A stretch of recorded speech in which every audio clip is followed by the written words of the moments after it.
어제 대통령실은 윤 대통령과 한동훈 대표의 만남이 다음 주 초에 이루어질 것이라고 밝혔습니다. 그런데 독대가 아니라 면담이라는 표현을 썼습니다. 계속되는 김건희 여사 라인을 둘러싼 갈등 때문이 아닐까요? 어제 한동훈 대표의 목소리부터 들어보시겠습니다. 공적 지위가 있는 사람이 아니잖아요. 그런 라인은 존재하면 안 됩니다. 그걸 지적한 겁니다. 외부가 아니라 여당의 대표가 이렇게 요청해서 대통령이 수용해서 이 변화 쇄신의 계기로 삼는다면 국민의 신뢰를 회복하는 길이 될 수도 있다고 생각해요. 자, 송 국장님, 벌써부터 일부 보도에서는 다음 주 초에 있을 이제 그 윤한 두 분의 독대를 무슨 효과가 있을까 이렇게 회의론이 지금 고개를 들고 있을 정도인데요.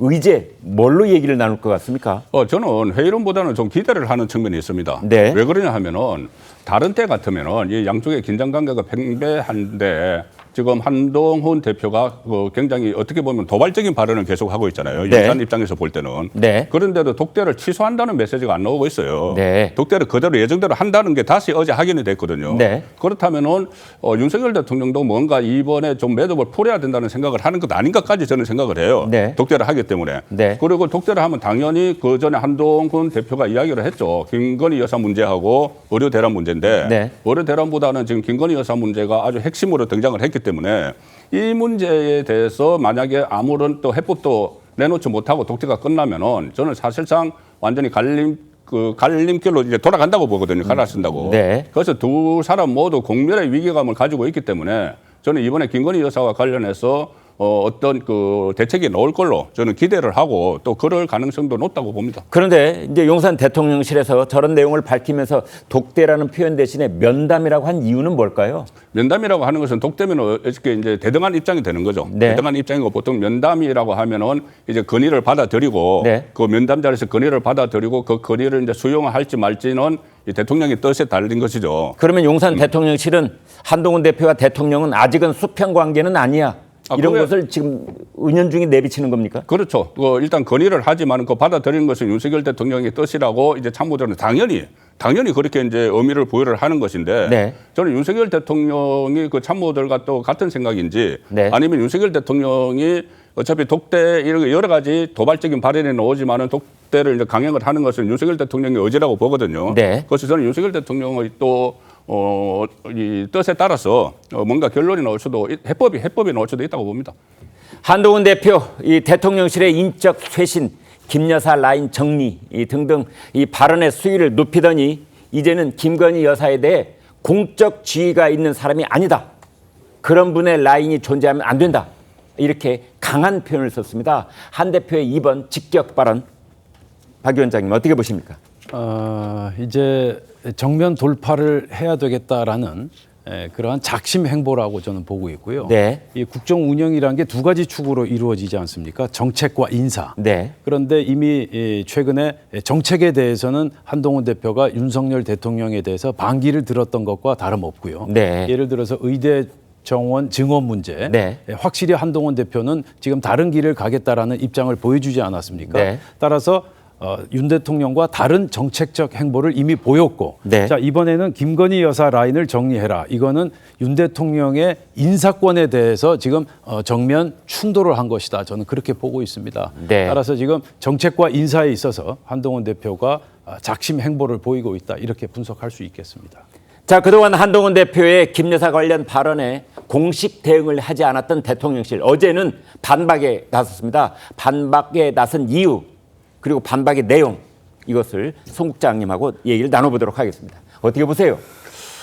일단 김건희 여사 라인이 어디 있느냐? 라인은 그 대통령 라인밖에 없다. 네. 이거에서 명확한 입장이죠. 그것은 그렇습니다. 라인이라고 하는 것이 어떤 이름을 붙여주는 것도 아니고 인사권이 있고 또 어떤 행정권이 있어야지 그 라인을 형성을 하는 것인데 그렇기 때문에 비선 라인 이렇게 말을 하는 거잖아요. 네. 그걸 인정할 수는 없는 것이죠. 용산 대통령실에서. 당연히 나오는 반응인데. 그러니까 지금 말씀은 실체적 진실과는 관계없이 용산이 할 수 있는 이런 표현은 제한되어 있는 것이다. 이렇게 보시는 겁니까? 그렇습니다. 이게 예. 라인이 있다고 그러니까 그 네이밍을 무슨 라인 7인 뭐 이렇게 하지만은 네. 그 네이밍을 도저히 받아들일 수가 없다는 것이죠. 네. 만약에 문제가 있으면은 그것이 이제 뭐 파악을 해볼 수는 있지만 이것이 뭐 7인회 과거에 지금 이재명 대표의 7인회 그때 박근혜 정부 시절에 7인회 이런 게 있었잖아요. 있었죠. 또 하필 또 이거 7인 모임이에요. 네. 그러니까 이것은 누군가 악의적인 프레임을 걸기 위해서 갖다 붙인다고 보는 거죠. 그래서 여기에 대해서는 대통령 라인만 있다고 분명히 선을 끄는 것이고 특히 지금 상황은 이 한동훈 대표뿐이 아니고 명태균 씨 문제, 네. 그다음에 또 김대남 씨 문제와 복합적으로 얽혀서 작용을 하고 있기 때문에 좀 정리를 하는 차원에서 용산 참모실에서 이렇게 반응을 보인 것이라고 봅니다. 네. 그리고 이 문제가 이렇게 반응을 보였다고 해서 이 문제가 나중에 독대해서 부정적인 영향을 미치지는 않으리라고 봐요. 자, 그렇다면은 한동훈 대표가 말하는 김여사 라인 정말 실체가 있는 걸까요? 친한계는 그 근거로 이 사례를 들고 있는데요. 어떤 내용인지 신지호 전략기획 부총장의 주장을 들어보시겠습니다. 그 직책의 직무 범위를 벗어나서 부적절한 정치 행위를 하는 그런 사람들을 저희들이 지목을 한 겁니다. 그 대표적인 사례가 총선 끝나고 약간 느닷없이 양정철 비서실장, 박영선 국무총리 일부 언론에 새벽에 뭐 단독 보도 이렇게 날고 보도가 됐었습니다만 근거 없는 기사고 사실상 오보다 이렇게 공지를 했는데 일부 참모들은 그럼 이관섭 실장이 잘 모르고 하는 얘기 같다. 그 얘기가 맞다. 또 이런 식으로 기자들에게 또 얘기를 했습니다. 그런 식의 언론 플레이를 했던 참모들은 버젓이 그대로 남아있다. 안타깝게도 정진석 비서실장의 비서 정치하지 말라는 군기잡기는 좀 실패한 것 아니냐. 네, 최 소장님, 뭐 정진석 비서실장의 그 참모들에 대한 군기잡기가 실패했다는 얘기까지 들어봤는데, 아무튼 지난번에 그 이제 보도가 됐던 박영선 총리, 양정철 비서실장 그 기용설, 이것이 김건희 여사 라인에서 비롯됐다는 저러한 진단 맞는 겁니까? 아마 그 기억하시는 분이 있는지 모르겠지만 저도 그 뉴스를 보고 깜짝 놀랐었거든요. 네. 왜냐하면 이제 그 뭐 인사 내용 자체도 파격적이지만 더 놀라웠던 거는 대통령실 관계자가 얘기했는데 대통령실 관계자가 부정을 한 거거든요. 예. 앞에서도 신지호 전 의원도 잠깐 얘기했지만 앞에 관계자는 고위 관계자, 그렇죠. 뒤에 관계자는 이제 핵심 관계자, 뭐 여권 관계자 이런 거였는데 네. 지금 이관섭 비서실장이거든요. 비서실장이면 대통령실 전체 총괄하는 역할인데 네. 비서실장이 잘 몰라서 하는 얘기다라는 얘기 자체가 그 자체가 되게 놀라운 얘기거든요. 이 얘기는 신지호 전 의원의 그러니까 워딩이 그 관련된 중요한 포인트는 직무 범위를 벗어나서 네. 이 표현이 중요한 포인트거든요. 아, 예. 그러니까 지금 뭐 뭔가를 다 맡고 있어요. 뭐 행정관, 비서관 등등을 다 맡고 있는데 네. 이 사람들이 대통령 비서실장도 야 비서실장 잘 몰라서 하는 얘기야. 근데 실제로는 이러이러한 얘기야. 이게 더 있어라고 얘기하는 것 자체가 이게 이거 자체가 뭔가 믿는 구석이 있지 않으면 하기 어려운 걸로 보여지는 거고 그런 점에서 누구를 찝어서 이제 뭐 7인회다 이런 등등이 나오는데 이거는 국민들이 보기에 더 넓게 보면은 지금 윤석열 대통령이 뭔가 취임하신 이후로 야, 저 왜 저러실까라고 이해가 안 가는 게 너무 많거든요. 용산을 무리하게 이전한 거라든가 갑자기 홍범도 장군을 1943년에 돌아가신 분한테 갑자기 빨갱이를 몬다든가 아니면 대왕고래 얘기를 갑자기 하신다든가 등등 이해 안 가는 게 너무 많고 지금 최근에 뭐 명태균 논란, 김대남 논란 이런 것도 다 마찬가지지만 이런 게 너무너무 많으니까 야 이게 마치 옛날에 박근혜 대통령이 최순실 씨한테 뭔가 조언 들었다는 것처럼 오히려 이 사건 하나하나보다도 이 그동안 대통령실의 어떤 처신 또는 윤석열 대통령과 김건희 여사의 처신이 오히려 국민들로 하여금 그러고도 남겠네 라는 의혹을 더 이렇게 키우고 있지 않나 이런 생각이 듭니다. 네. 자, 이런 목소리들이 들려오면서 친윤계도 가만히 있지는 않는 모양새입니다. 친윤계 좌장으로 꼽히는 권성동 의원이 한동훈 대표를 공개 저격하면서 도곡동 7인회라는 말까지 꺼냈습니다. 그러자 또 한동훈 대표도 가만히 있지 않고 맞받아쳤는데요. 그 내용 살펴봅니다. 한 기자. 예, 어젯밤에 국민의힘이 공식 알림을 냈는데요. 이 한동훈 대표의 도곡동 7인회라는 건 아예 존재하지도 않고 이 허위 사실로 당대표를 음해하는 것에 유감을 표한다고 표현을 했습니다. 실제 이 당 지도부 내부 분위기를 들어보니까 권성동 의원의 발언을 생각보다 더 엄중하게 보고 있었습니다.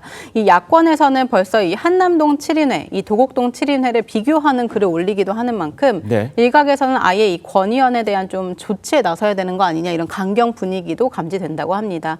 이 도곡동 7인회라는 거는 한 대표가 이 대통령실의 김 여사 라인을 인적 쇄신해야 한다 이런 발언에 반박하면서 나온 건데요. 이 김 여사 라인, 한남동 라인 4인방, 7인방 이런 식으로 거론되니까 이 권 의원이 아예 한 대표 자택이 있는 이 도곡동을 언급하면서 참모진이 도곡동 7인회니까 오히려 여권의 상황을 더 악화시킨다 이런 식으로 표현을 한 겁니다. 네. 실제 이 친윤계 내부에서는요, 한 대표의 발언, 이 대통령실 인적 쇄신에 부글부글한다는 분위기인데요. 평소에 조용하던 이 권영세 의원도 좀 친한계 모임에 거부감을 드러내기도 했고, 박대출 의원도 박 전 대통령 이 탄핵을 언급하면서 분열하면 공멸한다 이렇게 말하고 있는 상황입니다. 권 의원은 이 추가로 입장을 내고 있지는 않지만 실제로 이 한 대표 도곡동 7인회 이런 발언은 좀 실체가 있어서 하는 발언은 아니라고 그런 입장인 것으로 알려졌습니다. 네. 자, 송국건 국장님, 송 국장님도 이제 젊었을 때부터 쭉 언론계에 계신 분이었는데 지금 우리 언론이 익명 보도가 너무 많다, 인셜 보도가 너무 많다, 네. 뭐 이런 비판을 받고 있잖아요. 지금 한남동 7인회, 뭐 김건희 여사 라인 7인방 그 7사람 이름 공개 좀 하면 안 됩니까? 왜 하필 7명이죠? 이게 4명을 하기 위해서예요. 네. 7명을 딱 맞추기도 어려워요. 저도 그래서 이번에 그 한남동 7인회 해서 제가 명단을 쭉 세보니까는 7명 안 돼요. 예. 안 되고 그 억지로 맞추려면 이제 7명도 맞출 수 있고 10명도 맞출 수가 있는데 네. 7인회 이렇게 하는 것이 딱 그 어떻게 보면은 언론에서 딱 받아쓰기 좋은 그 용어예요. 그러니까 7사람이 따로 모여서 뭐 이름도 짓고 자기들끼리 모여서 밥도 먹고 그런 모임이 절대 아니다 이런 그런 뜻이죠. 모임은 아닌 것이죠. 네. 과거에 뭐 십상시 해서도 그때 10명 아니거든요. 예. 그런데 과거에 이제 그 고전에서 십상시가 있으니까 십상시 10명 이야기를 하는 것이고 지금 십상시 이야기 나오고 하는데 예. 지금 뭐 도곡동 7인회, 한남동 7인회 이것은 자해극입니다. 저는 양쪽에서 네. 친한, 친윤 양쪽에서 서로 자해를 한다고 봐요. 예. 이게 나중에 본인들에게 공통으로 돌아갈 그 엄청난 그 부담이 될 거예요. 네. 왜냐하면 7인회라고 하는 것이 비선을 강조하기 위해서 이야기하는 거거든요. 네. 그 공식 라인이 아니고 비선에서 국정농단을 한다는 걸 강조하기 위해서 7인회 이름을 붙이는 겁니다. 네. 그래서 그 전에도 보면은 뭐 십상시 이야기 나왔을 때도 그렇고 정윤회, 뭐 최세원 이거 전부 다 비선이라고 해서 그게 결국 탄핵의 빌미가 됐지 않습니까? 네. 탄핵을 그 폭발시킨 게 그 비선이에요. 네. 그런데 지금 본인들이 뭐 여권 안에서 본인들이 서로 나눠가지고 뭐 7인회 이렇게 하는 것은 자해극이고 네. 이것을 이번에 독대에서 분명히 윤석열 대통령이 좀 정리를 해야 된다고 봅니다. 네. 야당 입장에서는 이것을 단순히 정리할 게 아니라 실체를 밝혀야 된다고 말씀드리고 싶습니다. 네. 지금 7인회로 지적된 분들 중에 몇 분만 지금 제가 말씀을 드리고 싶은데 한 분은 그 KTV 그 방송기획관 출신인데 그분은 작년에 그 윤 대통령 부부가 미국 그 국빈 방문을 하지 않았습니까? 네. 그때 공군 1호기 타고 동행했습니다. 그분 그 공군 1호기에는 대통령실 직원이나 대통령실 출입기자가 아니면 탈 수 없습니다. 네. 규정을 위반하면서까지 다녀온 사람입니다. 근데 그분 지금은 이제 대통령실로 들어왔는데 들어오기 전부터 이미 이 김건희 여사의 그 숱한 일정을 동행했다는 거 대통령실 출입기자들 다 알고 있는 상황입니다. 네. 그리고 그 지적되고 있는 그 7인회 중에 또 행정관 출신은 지난 6월에 음주운전 면허 취소 수준의 음주를 하고 나서도 직무 배제 40일 뒤에 겨우 밝혀진 다음에 직무 배제를 했다고 하지만 이것 역시 용산 대통령실 기자들은 다 알고 있는 사실인데 기억 행정관이라고 표현되는 그분이군요. 예, 그분 네. 다 이미 그 한남동을 드나들면서 김건희 여사에게 뭐 따로 뭐 보고하고 이랬다는 거 다 숱하게 다 알려진 사실입니다. 네. 이런 것들 규정을 어기고 있고 그리고 기강을 흐트리고 있는 사람들 김건희 여사 라인이 아니라고 해도 문제입니다. 네. 그러면 이 사람들 어떻게든 정리를 하고 뭔가 인사 배제를 해야 되는 것 아닙니까? 이런 사람들에 대한 지적도 없이 그냥 뭐 독대를 해서 이거를 문제를 해결하자 저는 매우 나이브한 생각이라고 생각하고요. 이미 저는 그렇기 때문에 한동훈 대표가 이런 이미 알려져 있는 그냥 의혹만이 아닌 그리고 대통령실 출입기자는 다 알고 있는 사실에 대해서 잘못된 부분 밝혀야 된다, 조정해야 된다고 말하는 건 저는 매우 타당하다고 생각하고요. 야당에서는 그냥 이건 덮고 지나갈 문제가 아니라고 말씀드리고 싶습니다. 네. 아무튼 그 익명 보도를 제가 잠시 말씀을 드렸습니다만 익명 보도의 폐해가 뭐가 있냐면요.